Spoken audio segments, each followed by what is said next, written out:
I found the secret formula as to which flavor of soda each Saja boy is. The best part is these are really easy to make and they make fantastic summertime drinks. Let's get started with their leader, Jinu. Now I'm going to tell you at the end of the video where I found the inspiration for these official Saja Boy sodas, but first I have to protect my brand new Huntrix t-shirt before I make the grape flavor for Jinu. Look, I couldn't find purple grapes, so I'm gonna use red grape and maybe throw in a little bit of food coloring. Okay, maybe, depends on how it looks. Listen, I love grapes. The one thing I don't love is cutting grapes in half because I have a little bit of trauma related to cutting a bunch of grapes, but I do need to cut these grapes in half for Jinu's soda. God, I remember cutting grapes for that ahi poke martini at Japango. Like all of the grapes had to be perfectly cut in half. So you would have to find the stem area and make sure they were cut so you get a perfect like half grape. Now that I've resolved my trauma of cutting grapes for hours on end for a very particular appetizer, these grapes are ready to start cooking if there are going to be any left from me snacking on them. I'm putting all of the grapes into a bowl and then I'm adding quite a bit of sugar. I'm going to leave all the ratios of fruit to sugar that I'm using for each of these sodas in the description. It's a lot of syrup. You're making soda. What do you think is in the syrup at the soda fountain? Sugar. I like to make sure that the sugar and the fruits are mixed up relatively well so this way we don't have any big clumps of sugar at the bottom of the bowl. And once the sugar and the grapes are mixed up and it looks like Christmas time, I'm going to place all of this mixture into a large pot. Now, because grapes don't have a ton of liquid to leach like some of the other fruits we're going to be using, I have to add a bit of water before I take my preferred demon slaying tool and start mashing the grapes lightly. This is a potato masher, but you can kind of use anything you have laying around to give these grapes a good mashing, but please don't use your feet like they make wine because the sugar might be hot and you might not have feet afterwards.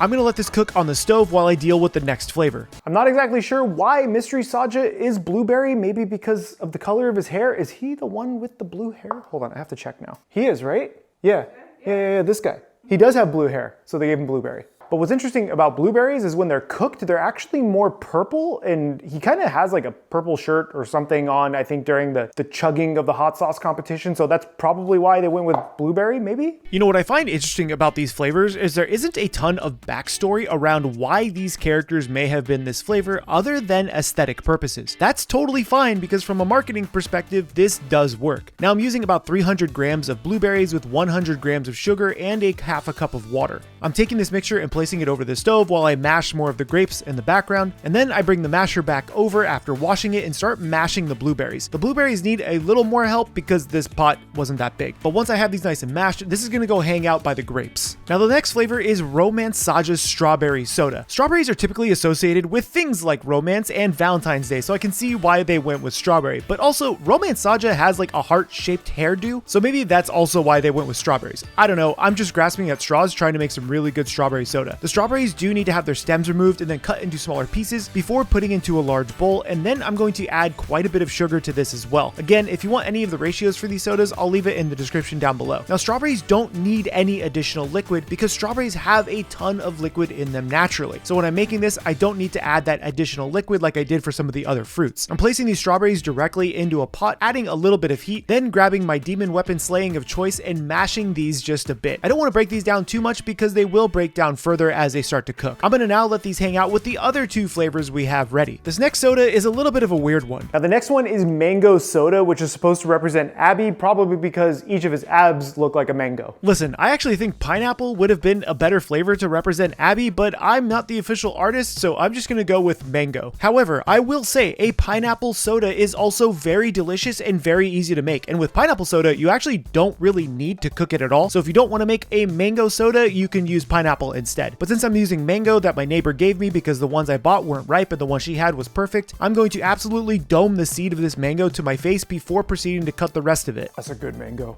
Now, because my wife was watching me absolutely inhale this mango seed like a Neanderthal, I had to cut up a bit of mango for her before I proceeded to make the mango I needed for this mango soda. So now my full mango that I'm going to be using is down to 1/2 of a mango because I decided I needed to eat the other half. The mango just needs to be cut into smaller size pieces, only because mango doesn't actually break down as easily as some of the other fruits because it's somewhat fibrous. So after adding the sugar and the mango to a bowl and making sure those are fully tossed together, I'm placing this into one of my my last pots, and I'm running into the problem that I had when I made the instant ramen for K-pop demon hunters in running out of things to use to cook things. I'm giving these a light mashing before I move these over to the stove to continue to cook, but you can see how far these have broken down already. Now I get to move on to the next soda, the watermelon flavor. Baby Saja's flavor is watermelon soda, and the only time I've ever actually had watermelon soda is from Jones Soda. Jones Soda, I think, may have been the inspiration for all of these, but I could be wrong because I don't know if there's Jones Soda in South Korea. I'm actually not sure. But maybe the artist loves Jones Soda. Let me know what your favorite style of soda is. It could be Fanta, Jones Soda, whatever it might be. It could be one of these Saja Boy flavors. But for now, I do have to process this entire watermelon. And no, I'm not going to turn all of this into syrup. That's nuts. Not bad. Now, just like before, I do have to cut a portion for my wife because she came begging with her bowl that had the mango in it. My little soda pop.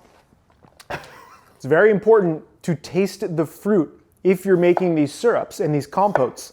And the reason is you might need more or less sugar. I actually feel like the watermelon could be a little bit sweeter. You know, I say these things to try and be as professional as possible and making sure that you taste your food, but realistically, it's just because fruit is really good right now and I just want to eat a lot of it. I'm taking a giant portion of my watermelon and adding sugar to it, and the reason why I'm using so much watermelon is because watermelon breaks down into basically nothing because it's mostly liquid. Yeah, my soda pop. Gotta drink every drop. Song won't get out of my head. Did you ever see that episode of Rugrats where they were eating watermelon and one of them swallows a seed and then they think that the seed will grow in their stomach? And ever since that episode of Rugrats, I've been terrified to drink or eat watermelon seeds.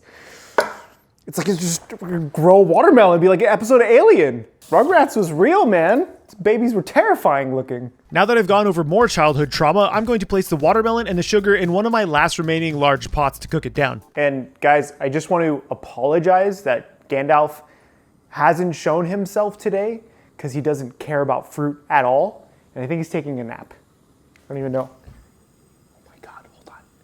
Hold on, I'm going to show you where. Hi, buddy. What are you doing? Are you napping? Yeah, people just wanted to say hi. Everybody say hi, Gandalf. You know, there comes a time in the day where you start mashing watermelon, trying to really do the best job that you can, but really you just start to lose it a little bit. Goo goo gaga. It's when he's drinking the hot sauce and he wins. Goo goo gaga.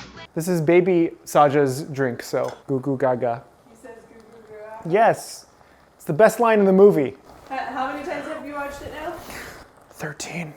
Are you keeping track? We just play it while I'm editing. No, seriously, I just play it while I'm editing. There's a reason why this movie is still #1 on Netflix, and it's because of people like us who decide to watch the same movie 15 to 20 times per week. Okay, back to the sodas. I have all of my fruits working, and most of them are done, just like Mystery's flavor, the blueberry. The grape is done, the strawberry's done, the mango's done. I'm really just waiting on the watermelon flavor. Now with all of my syrups done, I just have to plate everything up and do a taste test. So this is the easy part. I am going to be serving all of these at the same time so I can give each one a fair chance at being the best Saja Boy soda that it could be. You don't have to do it this way, you could just plate up one and go with it, but I'm deciding to do all of them at once for obvious reasons. Now, you don't have to put in a ton of this compote at the bottom. What I would actually recommend is starting off with a small amount and then adding more from there, mostly because a lot of these can be very, very sweet. It's almost like making jam without pectin. This is how a lot of natural sodas are made, and this is a technique that I used in hotels when I was serving guests. A lot of the time they would have a specialty soda over at the pool bar, and I would make them one of these. Now, once the jam is at the bottom of those jars, add in just a little bit of soda water, not made from Dr. Stone, but instead made from the store. I'm giving these a little bit of a stir just to incorporate some of that first bit of soda water into the fruits. This is going to help make sure that the soda water does not come up above the top of these jars because it's happened before. After adding ice, I'm topping these off with more soda water, and my sodas are ready to garnish. And there are the 5 original Saja Boy soda flavors. I'm gonna leave a link to the Netflix artist down below, the one who made the official artwork for these Saja Boy sodas, because I think that's really freaking cool looking. And honestly, a lot of these are super simple to make, so you can make them at home and let me know in the comments down below which Saja Boy flavor you want inside of you. I've served things like this in the past at hotels that I've worked at, and honestly, a little bit of garnish goes a long way. So I think the mango is going to get a little lime. We'll do a little lime on that one. The strawberry will get a little bit of lemon. Do a little lemon on that one. We'll do watermelon lime as well. I think that's fantastic. Blueberry can also get some lemon. And grape, what did we decide for grape, Rachel? We're gonna do both, because he's the leader. Ginu is the leader, so he gets both citrusi. Bam. Did I say Ginu? It's Ginu.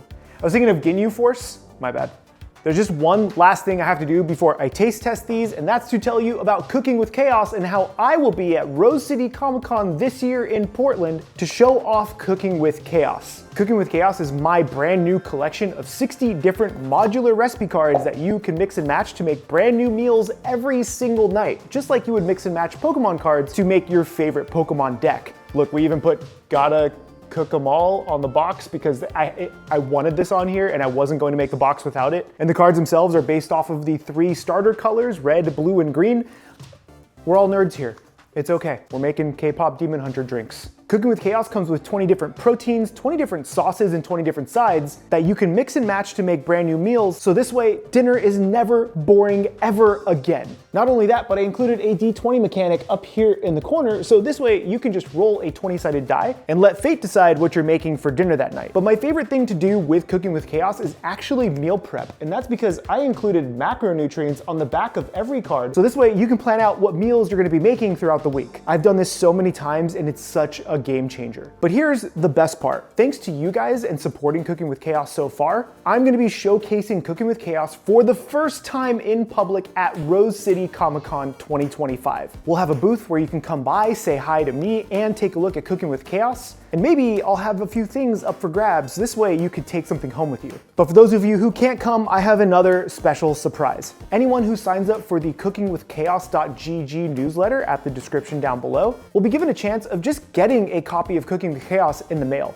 It's my way of saying thank you to those of you who have been supporting us so far. So if you want a chance of getting a first edition Cooking with Chaos box, head over to the description and sign up for the newsletter. And if you want to buy Cooking with Chaos, I'm going to leave a QR code on screen right here that you can scan and head over to cookingwithchaos.gg and order today.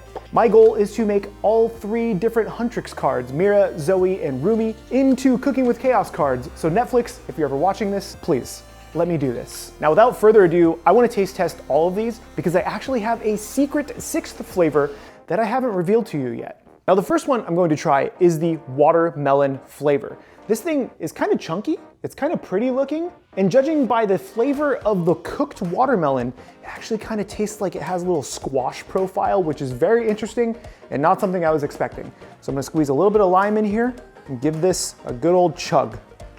Cheers. I hate these stupid silicone straws, they don't suck up nothing.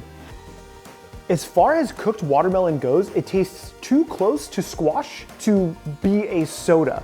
It's not bad tasting, but it has a very big savory component to it. And I think if I were to make a watermelon soda, I might just blend up watermelon with a little bit of sugar and add soda water to it. Otherwise, I mean, this is pretty good if you're not expecting a watermelon soda. Now the next one is the blueberry soda. This belongs to Mystery because blueberries are apparently a mystery. And he has purple-ish hair. This is actually pretty good. It's really light tasting. There's not a ton of blueberry flavor, so if I wanted to, I could absolutely put in more blueberry into here, so I'm gonna leave that at your discretion, and I'm gonna take this stupid straw, chuck it like a real straw. This is pretty good. I like the blueberry a lot. Actually very refreshing. But here's how I think I want to drink these, with a boba straw, because it is kind of chunky. Next, I'm gonna go for, I think this is Abby Mango? Yeah, we're gonna go with Abby's mango drink. Cheers. Oh, that's fun with a boba straw.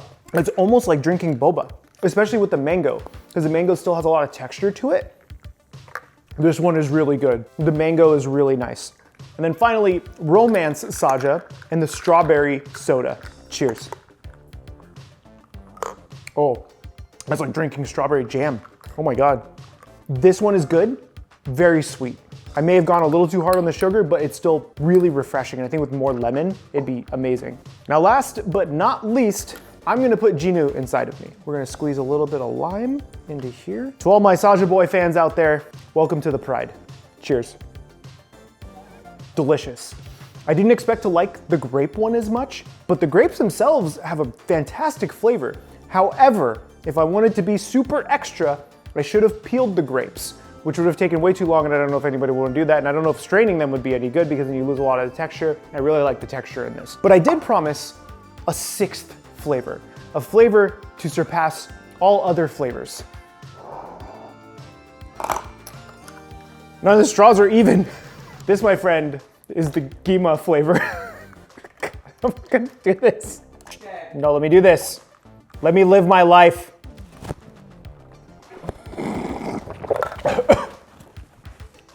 I did it. And it tastes like nothing. None of the flavors came through. It just tastes sweet. Yep. If you want to pick up Cooking with Chaos over at cookingwithchaos.gg, I'm going to leave a link in the description below so you can support the channel directly, and check me out over at Rose City Comic Con this year here in Portland. If you need tickets for that, I'll also leave a link down below. Let me know who your favorite Saja boy is. Mine is still probably Baby Saja just because he's the rapper. Abby is cool, but he's just really buff. That's kind of neat. He also creates buttered popcorn with his abs. My name is CHEFPK, and remember, keep playing with your food.